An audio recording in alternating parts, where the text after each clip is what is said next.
가지고 너는 나를 따르라 라는 제목으로 함께 은혜를 나누고자 합니다.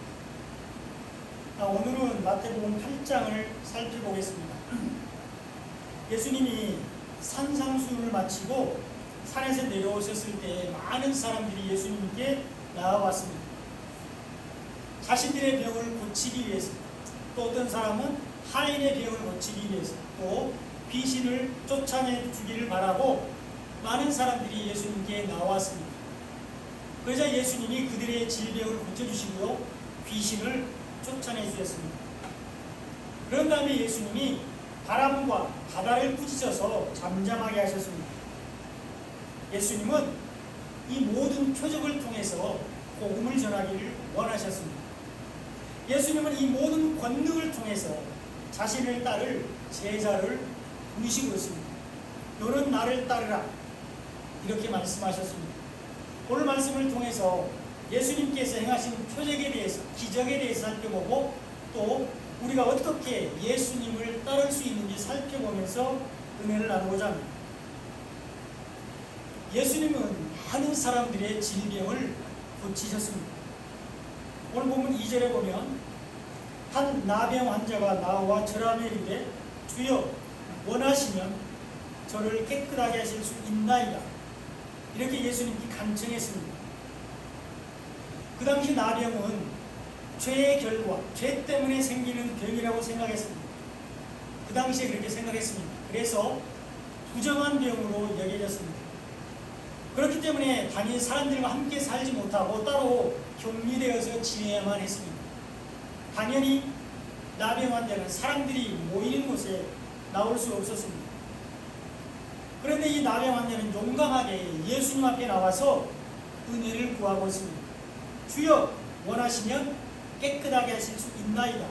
이렇게 예수님께 간청하고 있습니다. 이 나병 환자는 예수님이 능히 자기의 병을 치료할 수 있다고 믿었습니다. 그리고 또 이 나병 환자는 하나님의 전적인 주권을 인정하고 있습니다. 이것이 원하시면 이라는 단어입니다. 제가 빨간 글씨로 표시를 구별해놨죠. 원하시면 저를 깨끗하게 하실 수 있나이다. 이렇게 간청했는데요. 이것이 하나님의 주권을 인정하는 말입니다. 우리가 신앙생활하면서 하나님의 주권을 인정하는 것은 대단히 중요합니다. 하나님은 오직 전적인 주권으로 창세전의 구원 계획을 지금도 이루어가고 계십니다. 때로는 우리가 하나님의 말씀과 하나님이 하신 일들을 이해할 수 없을 때가 있습니다. 인간의 상식으로 잘 납득이 안 가고 또 불공평하다고 느낄 수 있는 일들이 있습니다. 그러나 그것이 하나님의 주권이라면 거기에는 전혀 불의가 없기 때문에 우리가 따질 수 없다는 것입니다. 왜 그렇게 말씀하시느냐고, 왜 그렇게 하셨냐고 우리가 반문할 수가 없습니다. 우리는 오직 나를 구원해 주신 그 은혜에 감사할 뿐입니다. 복음을 받아들이고 믿음으로 구원을 받게 하신 그 은혜에 감사할 뿐입니다. 우리는 하나님의 전적인 주권을 인정하고 그 뜻에 순종하는 삶을 살아야만 합니다. 나병 환자는 하나님의 전적인 주권을 인정하고 있습니다. 예수님은 그런 나병 환자의 병을 고쳐주셨습니다. 오늘 보면 3절에 보면 예수께서 손을 내밀어 그에게 대심해 이르시되 내가 원하노니 깨끗함을 받으라. 즉시 그의 나병이 깨끗하여진지라. 이렇게 기록되어 있습니다. 예수님은 나병 환자에게 손을 대었습니다. 손을 내밀어서 나병 환자를 만졌습니다. 이것이 복음입니다. 이것이 하나님의 사랑입니다. 이것이 은혜입니다. 여러분, 율법은 절대로 나병 환자를 만지지 않습니다. 제사장들은 눈으로 진찰만 할 뿐 절대로 만지지 않습니다. 자기가 그 나병 환자를 만지는 순간 자기도 부정해지기 때문입니다. 여러분, 율법은 남을 치료하는 능력이 없습니다. 뿐만 아니라 자신을 보호할 수 있는 능력도 없습니다. 그러나 복음은 구원하는 능력이 있습니다. 치료하는 능력이 있습니다. 복음은 죽은 자를 살리는 능력이 있습니다. 오직 복음만이 능력입니다. 예수님이 예수님이 손을 내밀어서 나병 환자에게 그 손을 대었다는 것은 십자가 보혈의 피를 발랐다는 것을 말씀합니다. 예수님이 우리 대신 죄값을 치르시고 우리를 구원하셨음을 말씀하고 있습니다. 우리는 오직 복음으로 죄사함과 구원을 받을 수 있습니다. 예수님은 하나님의 주권을 전적으로 인정하며 은혜를 구하는 나병 환자의 병을 고쳐주셨습니다. 그리고 예수님은 깨끗함을 받은 나병 환자를 통해서 복음을 전하고 있습니다. 오늘 본문 4절에 보면 예수께서 이르시되 삼가 아무에게도 이르지 말고 다만 가서 제사장에게 내 몸을 보이고 모세가 명한 예물을 드려 그들에게 입증하라, 이렇게 말씀하셨습니다. 예수님은 병을 고치는 예수님으로 소문나는 것을 원하지 않았습니다. 그래서 이 고침을 받은 나병 환자에게 아무에게도 말하지 말라고 얘기했습니다. 다만 제사장에게 가서 몸을 보이고 모세가 명한 예물을 드려서 그들에게 너의 병이 나았음을 입증하라, 이렇게 말씀하셨습니다.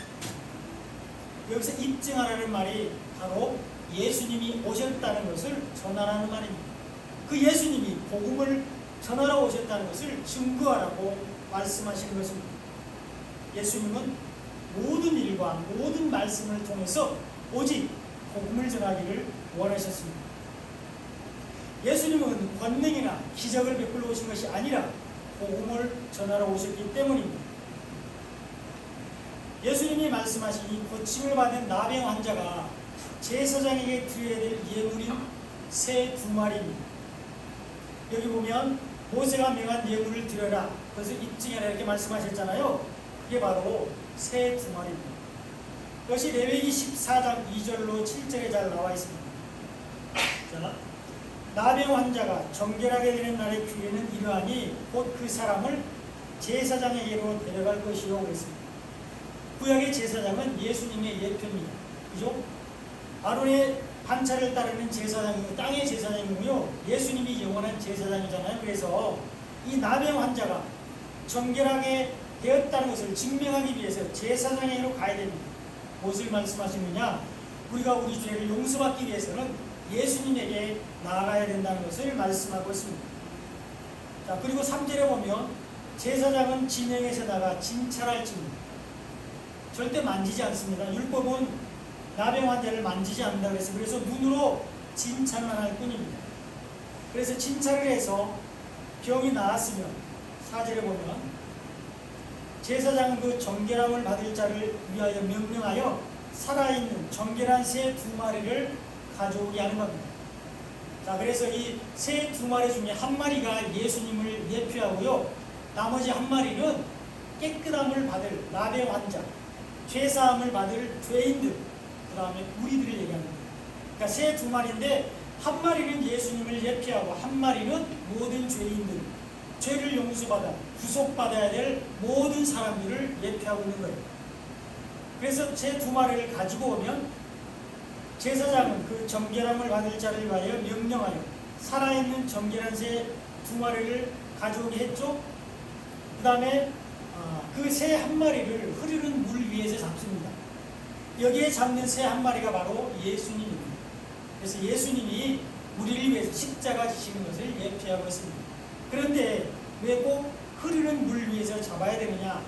이것은 이미 우리가 성경 공부 시간에 살펴봤어요.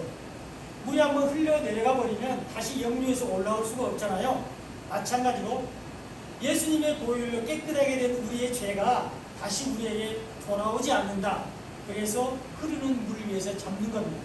그리고 그 용서받은 죄를 하나님은 기억조차 하지 않으시는 겁니다. 그래서 새 1마리 흐르는 물 위에서 잡는데 예수님께서 우리를 위해서 십자가에서 보혈의 피를 흘리는 것을 말씀합니다. 그래서 6절에 보면 다른 새는, 이제 죽지 않은 새 1마리가 있잖아요. 우리들. 다른 새는 가져다가 흐르는 물 위에서 잡은 새의 피를 찍어서 예수님의 보혈의 피죠. 나병에서 정결함을 받을 자에게 7번 뿌리라, 그렇게 되어 있습니다. 성경에서 7은 완전수입니다. 그래서 완전하게 거룩하게 되었다 그 말입니다. 우리의 죄가 완전히 용서되었다 그 말입니다. 그래서 7번 뿌린 다음에 그 살아있는 새, 우리들은 들의 노라고 얘기합니다. 우리는 예수님이 죽었기 때문에, 우리 대신 죽으셨기 때문에 이제는 우리가 살아있는 겁니다. 죽을 필요가 없습니다. 그래서 살아있는 새는 들의 노라고 얘기하는 겁니다. 이것은 우리가 사망에서 생명으로 옮겼다는 것을 얘기하고 우리의 죄가 완전히 용서받았다는 것을 말씀합니다. 그리고 우리가 율법의 멍에에서 벗어나서 복음 안에서 자유하게 된다는 것을 이 들의 노라고 말씀하는 것입니다. 이것이 나병 환자가 정결하게 되는 날의 규례입니다. 이것이 고침을 받은 나병 환자가 제사장에 드릴 예물입니다. 우리에게 있는 나병, 즉 모든 죄와 허물은 예수님 안에서, 복음 안에서 깨끗하게 되었습니다. 이것을 제사장을 통해서 증거하라고 말씀하고 있습니다. 예수님은 깨끗함을 받은 나병 환자를 통해서 복음을 전하고 있습니다. 그런 다음에 예수님은 오직 말씀만으로 백부장의 하인의 병을 고쳐주셨습니다. 오늘 보면 13절에 보면 예수께서 백부장에게 이르시되 가라 내 믿음대로 될지어다 하시니 그 즉시 하인이 나으니라 이렇게 기록되어 있습니다. 예수님은 자신이 아닌 자기 하인의 병을 고쳐달라고 요청하는 백부장을 기쁘게 생각했습니다. 그래서 기꺼이 백부장의 집에 가서 하인을 고쳐주겠다고 말씀하셨습니다. 내가 가서 고쳐주리라 이렇게 본문 6절에서 말씀하고 있습니다. 내가 가서 그 환부에 손을 대고 안수해서 병을 치료해주겠다 이 말씀입니다. 그리고 이것은 대부분의 사람들이 선호하는 방식입니다. 안수받기를 원하고요, 환부에 손을 대서 특별한 행동을 하고 치료받기를 원합니다. 대표적인 사람이 열왕기하 5장에 나오는 아람 왕의 군대장관 나아만 아시죠? 그 사람이 엘리사에게 나왔을 때 엘리사가 나와보지도 않았습니다. 그러면서 자기 종 게하시를 시켜가지고 요단강에 가서 7번 씻으라고 그래, 그렇게 말을 한 거예요. 그랬더니 이 나아만이 기분 나빠서 화를 내면서 돌아가면서 뭐라고 했어요? 우리나라에는 요단강보다 더 크고 깨끗한 물이 얼마나 많은데 내가 거기 가서 씻으면 낫겠어? 하고 화를 내고 돌아가는 겁니다. 그때 이스라엘에서 잡혀갔던 종이 강권해서 아니 주인님, 선지자가 크고 어려운 일을 하라고 했으면 안 할 것이니까 하잖아요. 근데 요단강에서 7번 씻으라고 말했는데 그게 뭐 어렵습니까? 가서 씻으시죠. 그렇게 간청해서 씻었더니 깨끗하게 나옵니다. 이렇듯 대부분의 사람들은 특별한 의식을 통해서 병을 고침받기를 원해요. 특히 안수를 좋아하잖아요. 그런데 백부장은 놀라운 고백을 했습니다. 오늘 보면 8절입니다. 다 같이 한번 읽어보겠습니다. 시작.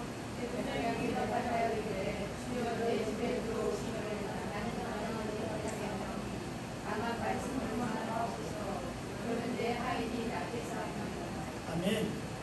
다만 말씀으로만 하옵소서. 그러면 내 하인이 낫게 싸우나이다. 놀랍지 않습니까? 이 백부장은 유대인이 아닙니다. 로마 사람입니다. 그리고 이 사람은 로마 황제가 부여한 권세를 가지고 유대인들을 통치하고 유대 땅에 거하는 통치자입니다. 근데 이 사람이 피식민지 나라의 한 젊은 청년에게 30세 먹은 예수님 앞에 나와서 무릎을 꿇고 은혜를 구하고 있습니다. 그것도 자기 자신이 아닌 하인, 유대인 하인의 중풍병을 고쳐달라고 간청하고 있습니다. 그러면서 예수님은 말씀만으로도 능히 병을 고칠 수 있다고 고백하고 있습니다. 이 백부장은 유대인 중에서도 찾기 어려운 훌륭한 믿음을 가지고 있어서 예수님께 칭찬을 받았습니다. 이스라엘 중 아무에게서 이만한 믿음을 보지 못하였더라 이렇게 예수님이 칭찬했습니다. 여러분, 믿음은 기적이나 표적을 믿는 것이 아닙니다. 말씀을 믿는 것이 믿음입니다. 하나님의 말씀, 생명의 말씀은 복음을 믿는 것이 믿음입니다. 창세기 15장 6절에 보면 아브라함이 여호와를 믿으니 여호와께서 이를 그의 의로 여기시고 이렇게 기록되어 있는데요. 여기서 아브라함이 믿은 것이 바로 15장 1절부터 5절까지 나오는 하나님의 말씀을 믿은 것입니다. 아브라함은 하나님의 말씀을 믿음으로 의인이 되었습니다. 복음으로 의인이 된 것입니다. 그리고 우리가 잘 아는 모세도 이스라엘 백성들을 구원하기 위해서 애굽으로 돌아갈 때 하나님의 말씀을 가지고 있었습니다. 하나님의 지팡이를 가지고 있는데 이 지팡이가 바로 율법이죠. 그러나 그 율법 안에 생명의 말씀은 복음이 들어있습니다. 말씀을 믿을 때 표적이 나타납니다. 복음을 받아들이고 믿는 사람들에게 하나님의 은혜가 임하게 됩니다. 또 한 가지 대표적인 예가 열왕기상에 나오는 하나님의 말씀을 믿었던 사르밧 과부 이야기입니다. 사르밧 과부는 가뭄이 끝날 때까지 통에 가루가 떨어지지 않았고요. 병의 기름이 없어지지 않았습니다. 열왕기상 17장 15절로 16절에 이것이 나왔는데요. 그가 가서, 여기 말하는 그가 과부죠. 사르밧 과부가 가서 엘리야의 말대로 하였더니 그와 엘리야와 그의 식구가 여러 날 먹었으나 그랬는데요. 엘리야가 뭐라고 말했냐 그러면 느닷없이 사르밧 과부에게 가서 자기를 위해서 떡을 하나 만들어 오라고 말을 했습니다. 근데 그때 상황은 어땠느냐? 통에 가루가 조금 있었습니다. 병의 기름이 보일뚱말뚱 작게 있었습니다. 그래서 가뭄이 든 상황에서 더 이상 어떻게 할 수 없어서 이 과부가 마지막으로 떡 한두 개를 만들어서 자기하고 아들이 먹고 죽으려고 했습니다. 더 이상 양식이 없기 때문에. 그런데 느닷없이 엘리야가 와서 그걸 가지고 나를 위해서 먼저 만들어 와 이렇게 말을 했습니다. 그러면 그 통의 가루가 없어지지 않고 병의 기름이 없어지지 않을 거야 이렇게 말했어요. 근데 그 말을 이 사르밧 과부가 믿었다는 것입니다. 16절에 보면 여호와께서 엘리야를 통하여 하신 말씀같이 통의 가루가 떨어지지 아니하고 병의 기름이 없어지지 아니하리라 이렇게 말씀하고 있습니다. 이것이 믿음입니다. 말씀을 믿는 것이 믿음입니다. 이 사르밧 과부가 먼저 시험을 해본 게 아닙니다. 통의 가루가 떨어지지 않는지 따라보고 병의 기름이 계속 나오는지 따라보고 확인한 다음에 떡을 만들어서 엘리야에게 가져간 것이 아니었습니다. 그냥 엘리야의 말을 믿고 하나님의 말씀을 믿고 순종했을 때 기적을 체험했습니다. 하나님의 은혜를 입었습니다. 표적은 오직 말씀을 믿는 자에게 임합니다. 말씀을 믿을 때 하나님의 은혜가 임합니다. 이것이 백부장의 믿음이었습니다. 예수님은 오직 말씀으로 그런 백부장의 하나님의 병을 고쳐주셨습니다. 그리고 그 예수님이 우리의 연약한 것을 친히 담당하시고 병을 진거하셨습니다. 오늘 보면 16절에 보면 점을 맨 사람들이 귀신 들린 자를 많이 데리고 예수께 오거늘 예수께서 말씀으로 귀신을 쫓아내시고 병든 자들을 다 고치시니 이렇게 기록되어 있습니다. 예수님은 말씀으로 귀신을 쫓아내셨습니다. 예수님은 말씀으로 병든 자들을 치료하셨습니다. 이것은 이사야 53장 4절 말씀을 이루어지게 하기 위해서입니다. 그는 실로 우리의 질고를 지고 우리의 슬픔을 당하였거늘 우리는 생각하기를 그는 징벌을 받아 하나님께 맞으며 고난을 당한다 하였노라 이렇게 기록되어 있습니다. 예수님이 우리의 질고를 담당하셨습니다. 우리 안에 하나님의 말씀이 없는 것이 우리의 질고입니다. 우리 안에 장성한 자들이 먹는 단단한 음식은 복음이 없는 것이 우리의 질고입니다. 때가 오래되었으나 아직도 어린아이가 먹는 젖 율법에 앉아있는 것이 우리의 연약함입니다. 그리고 이런 사람들에게 귀신이 들어갑니다. 하나님의 말씀이 없는 사람들을 사단에게 잡히게 됩니다. 예수님은 말씀으로 귀신을 쫓아내셨습니다. 예수님이 복음으로 사단을 물리쳐 주셨습니다. 오늘 보면 31절로 32절에 보면 귀신들이 예수께 간구하여 이르되 만일 우리를 쫓아내시려면 돼지떼에 들여보내주셔서 이렇게 예수님께 얘기했습니다. 여기서 말하는 돼지는 물론 동물을 말합니다. 그 귀신 주변에 있었던 동물들을 말하지만 영적으로는 말씀이 없는 자들, 복음을 받아들이지 않는 자들을 베드로후서 2장에서는 개나 돼지, 짐승으로 표현하고 있습니다. 그러므로 이 말씀이 없는 자들에게 귀신이 들어가게 되는 것입니다. 복음이 없는 자들에게 귀신이 들어갑니다. 거기가 자기들의 처소이기 때문입니다. 그래서 예수님이 32절에 보면 그들에게 가라 이렇게 말씀만 하셨습니다. 어떤 행동도 하지 않고 오직 말씀만으로 가라고 명령했습니다. 그랬더니 귀신들이 나와서 돼지에게로 들어갔습니다. 그리고 온 떼가 깃발로 내려달아 바다로 들어가서 물에서 몰사했습니다. 물론 귀신들에게 들어가 있는 사람에게 들어가 있던 귀신이 나와서 돼지에게 들어가서 바다로 들어갔지만 이것은 영적으로는 귀신이 나와서 누구에게 들어가느냐? 또 다른 사람, 말씀이 없는 사람에게 들어간다는 것입니다.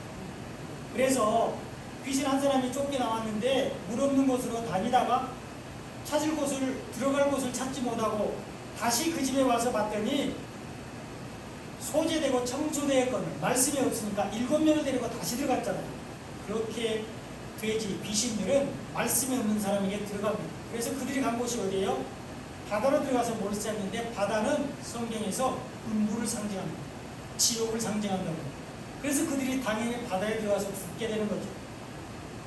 영적인 의미는 우리가 하나님의 말씀을 가지고 있으면 마지막에 심판받는다는 것입니다. 천국에 가지 못하고 지옥불에 들어가게 된다는 것을 여기서 몰사했다 이렇게 말씀하고 있습니다. 예수님은 오직 말씀만으로 귀신을 쫓아내셨습니다. 예수님이 복음으로 사단을 물리쳤습니다. 그런데 여기서 우리가 주목해야 할 것이 두 가지가 있습니다. 우리가 도전을 받아야 할 것이 있는데요. 첫째는 귀신들도 예수님이 누구인지 안다는 것입니다. 오늘 보면 29절에 보면 귀신들이 예수님을 하나님의 아들이라고 부르고 있습니다. 하나님의 아들이여 우리와 당신과 무슨 상관이 있나이까? 때가 이르기 전에 우리를 괴롭게 하려고 여기 오셨나이까? 이렇게 귀신들이 소리 질렀습니다. 귀신들도 예수님이 하나님의 아들인 것을 알고 있었습니다. 그리고 예수님만이 자신들을 괴롭게 할 것을 알고 있었습니다. 그러나 소위 백성의 지도자들인 제사장들과 서기관들과 바리새인들은 그것을 몰랐습니다. 율법을 잘 지킨다고 자랑하던 유대인들도 예수님이 하나님의 아들인 것을 몰랐습니다. 만약에 알았다면 예수님을 믿었을 것입니다. 예수님을 핍박하지 않았을 것입니다. 예수님을 십자가에 못 박으라고 소리지르지 않았을 것입니다. 오래 예수님을 기뻐하고 즐거워하고 따랐을 것입니다. 그러나 그들은 예수님이 하나님의 아들인 것을 알지 못했습니다. 마가복음 1장 24절에 보면 귀신들이 예수님을 나사렛 예수여 이렇게 부르고 있습니다. 그러면서 나는 당신이 누구인지 아오니 하나님의 거룩한 자이니이다 이렇게 소리치렀습니다. 귀신들도 예수님이 베들레헴에서 나셨지만 나사렛에서 자라신 것까지 알고 있다는 것입니다. 그리고 귀신들도 예수님이 하나님의 거룩한 자이신 것을 알고 있었습니다. 예수님을 믿지 않는 귀신들도 예수님을 이렇게 잘 알고 있는데 예수님을 믿는다고 말하는 우리가 예수님을 얼마나 잘 알고 있냐 이겁니다. 또 한 가지는 우리가 중요하게 도전받아야 할 교훈은 아는 것과 믿는 것은 다르다는 것입니다. 귀신들도 예수님을 알았지만 그들은 예수님을 믿지 않았고 믿을 수 없기 때문에 쫓겨나게 됩니다. 마찬가지로 우리도 예수님을 지식적으로 역사적인 인물로만 알고 있으면 구원받을 수 없습니다. 단순히 예수님의 이름을 부르는 것이 그 사람을 구원에 이르게 할 수 없습니다. 예수님을 전심으로 믿어야 합니다. 예수님을 정말로 믿어야 되고요. 예수님의 말씀을 정말로 믿어야 됩니다. 복음을 받아들이고 믿어야만 구원을 받을 수가 있습니다. 성경에 기록된 하나님의 말씀을 믿을 때 구원을 받습니다. 이것이 믿음입니다. 말씀을 믿는 것이 믿음입니다. 그러므로 우리는 말씀을 잘 알아야 합니다. 말씀을 듣지 않으면 말씀을 알 수 없기 때문입니다. 우리가 말씀을 읽지 않으면 말씀을 알 수가 없습니다. 우리가 말씀을 배우지 않으면 하나님의 말씀을 제대로 알 수가 없습니다.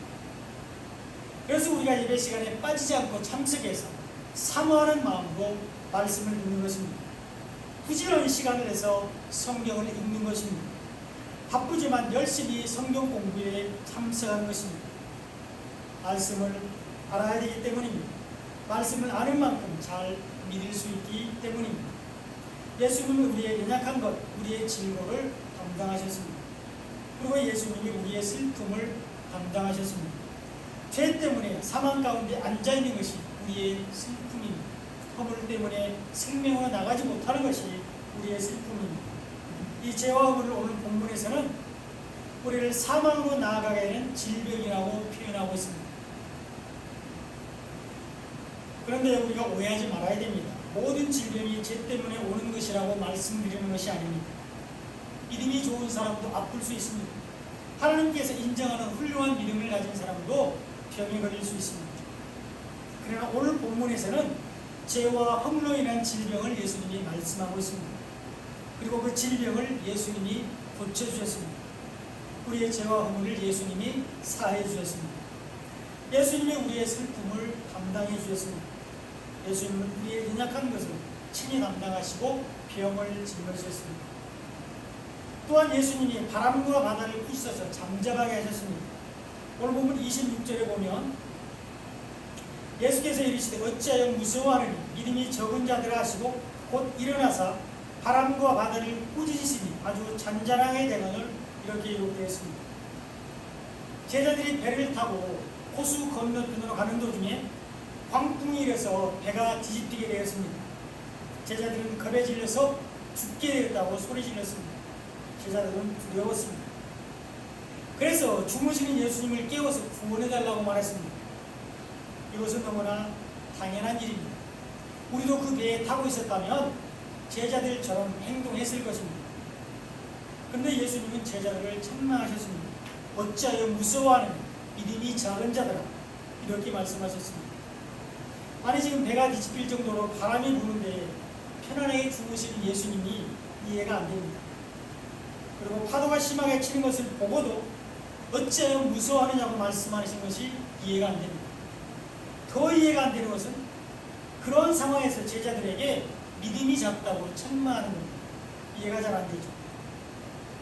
혹시 예수님이 상황 파악이 안 돼서 그러셨을까요? 잠이 덜 깨서 무슨 일이 일어났는지 모르고 계실까요? 그렇지 않습니다. 정확히 알고 계셨습니다. 그래서 일어나자마자 바람과 바다를 꾸짖어서 잠잠하게 하셨습니다. 뭘 말씀하고 있는 것입니까? 어떤 계시가 숨겨져 있을까요?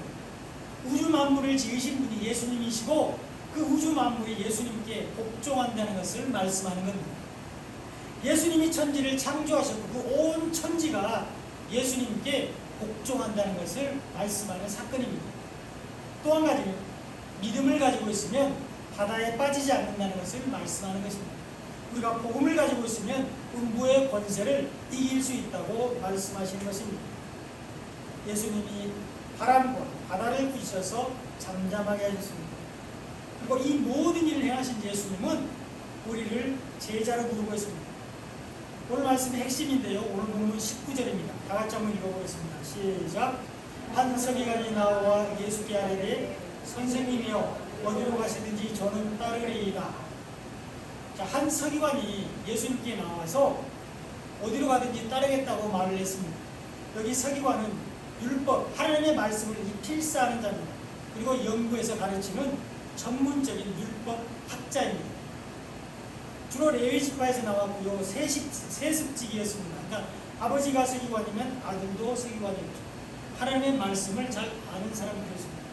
그 사람이 예수님께 나와서 어디로 가든지 따르겠다고 말을 했습니다. 그러자 예수님이 이상한 대답을 하십니다. 오늘 보면 20절에 보면 예수께서 이르시되 여우도 굴이 있고 공중의 새도 거처가 있으되 인자는 머리둘 곳이 없다. 이렇게 대답을 했습니다. 아니 언제 서기관이 집을 달라고 얘기했습니까? 먹을 처소를 달라고 구했습니까? 그러지 않았습니다. 다만 예수님이 어디로 가든지 나는 따르겠습니다. 이렇게 말했는데 예수님은 집에 대해서 거처에 대해서 말씀하고 있습니다. 두 가지 이유가 있는데요. 첫째는 예수님을 따르겠다고 말하는 서기관이 예수님을 잘 모르고 있다는 것입니다. 그것을 증명하는 단어가 아까 19절에서 나오는 예수님을 선생님이라고 부르는 것입니다. 이 서기관은 예수님을 주님으로 구세주로 부르고 있지 않습니다. 예수님이 가르치시는 남다른 지혜, 그 다음에 행하는 표적을 보고 예수님을 위대한 선생님으로 알았습니다. 그래서 예수님을 구세주로 따르는 것이 아니라 훌륭한 율법 선생님으로 모시고자 했습니다. 서기관은 예수님이 누구인지 잘 몰랐습니다. 두 번째, 이 세상의 부귀 영화를 위해서 예수님을 따르지 말라는 것을 말씀하고 있습니다. 예수님은 여우가 거하는 굴과 공중에 새가 머무는 거처를 마련하기 위해서 이 땅에 오신 분이 아닙니다. 예수님은 하늘의 처소를 마련하시기 위해서 오신 분이십니다. 예수님은 우리를 하나님의 나라로 인도하기 위해서 오셨습니다. 그러므로 세상에서 잘 살고 성공하기 위해서, 출세하기 위해서 예수를 믿으면 안 된다는 것입니다. 오히려 예수를 믿으면 세상에서 우리가 핍박받을 수 있습니다. 고난당할 수 있습니다. 미움을 받게 됩니다. 예수님 빛이신데 이 빛과 어둠의 세상은 반대가 되기 때문입니다. 빛과 어둠은 함께할 수 없습니다. 어둠에 속한 세상 사람들은 자기들의 행위가 악하기 때문에 빛보다 더 어둠을 사랑합니다. 그래서 세상 사람들은, 예수 믿는 사람들, 복음 안에 있는 사람들을 미워합니다.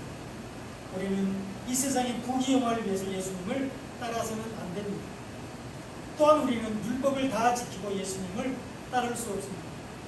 오늘 본문 21절에 보면 제자 중에 또 한 사람이 이르되 주여 내가 먼저 가서 내 아버지를 장사하게 허락하옵소서, 이렇게 간청했습니다.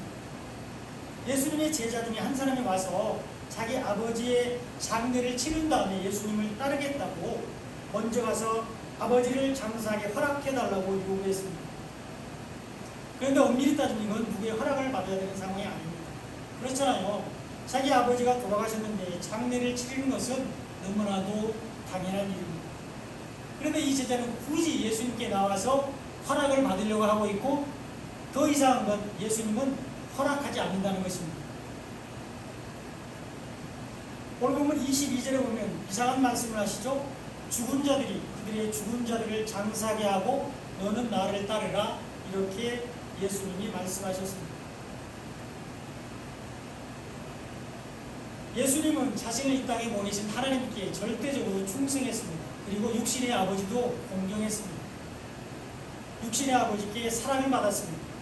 그런데 예수님은 이 제자의 아버지의 장례를 허락하지 않습니다. 정말로 예수님께서 이 아버지의 장례를 치르지 말라고 말씀하시는 것일까요? 자식된 도리를 다하지 말라고 말씀하신 것일까요? 그렇지 않습니다. 이것은 율법을 다 지키고는 예수님을 따를 수 없다는 것을 말씀하시는 것입니다. 율법을 지켜서 의인이 되려고 하는 사람들은 예수님을 따를 수 없다는 것을 말씀합니다. 율법 안에 있는 사람들은 예수님을 따를 수 없다는 것을 말씀하시는 것입니다. 여기 22절에서 말하는 복음을, 죽은 자들 있잖아요. 죽은 자들이 그들의 죽은 자들을 장사하게 하라, 이렇게 말씀하셨는데, 여기서 말하는 죽은 자들이 복음을 받아들이지 않고 여전히 율법 안에 있는 자들을 말하는 겁니다. 그리고 율법적으로는 죽이는 것이라고 고린도후서 3장 6절에서 말씀하고 있습니다. 예수님은 우리를 복음의 일꾼이 되게 하셨는데 율법으로 하지 않고 복음으로 하셨습니다. 그러므로 죽은 자들이 그들의 죽은 자들을 장사하게 하라, 이 말씀은 율법을 다 지키지 못해서 죄 때문에 죽은 사람을, 여전히 율법 안에 있는 죽은 사람들이 율법의 규례대로 장례를 치르되 너는 율법을 버리고 복음으로 나를 따르라 합니다. 복음의 말씀을 가지고 예수님을 따르라고 말씀하신 것입니다. 율법을 다 지키고는 예수님을 따를 수 없다는 것을 비유로 말씀하는 것입니다. 율법을 지켜서 의인이 되려고 하는 사람들은 예수님을 따를 수 없다는 것, 율법 안에 있는 사람들은 예수님을 따를 수 없다는 것을 말씀하시는 것입니다. 우리는 오직 복음 안에서만 예수님을 따를 수 있습니다. 이제 말씀의 결론입니다. 예수님은 우리에게 너는 나를 따르라, 이렇게 말씀하셨습니다. 그리고 우리가 예수님을 잘 따를 수 있도록 우리의 모든 약한 것들을 제거해 주셨습니다. 귀신을 쫓아내 주시고 우리의 질병을 고쳐주셨습니다. 예수님 안에서 우리는 강건하게 되었습니다. 우리는 믿음으로 사망 권세를 이기고 승리했습니다. 그러므로 우리는 예수님을 따르는 삶을 살아야 합니다. 우리가 말씀 안에 있는 것이 예수님을 따르는 삶입니다. 우리가 생명의 말씀, 복음 안에 있는 것이 예수님을 따르는 삶입니다. 그리고 우리가 다른 사람들에게 복음을 전하는 것이 예수님을 따르는 삶입니다. 예수님은 복음을 전하기 위해서 오셨기 때문입니다. 우리는 세상의 부귀영화를 위해서 예수님을 따라서는 안 됩니다. 우리는 율법을 다 지키고 예수님을 따를 수 없습니다. 우리는 오직 복음으로 새 언약의 일꾼이 되었습니다. 사랑하는 여러분, 말씀 안에서 예수님과 동행하는 삶을 사시기 바랍니다. 복음 안에서 예수님을 따라가는 삶을 사시기를 간절히 축원드립니다.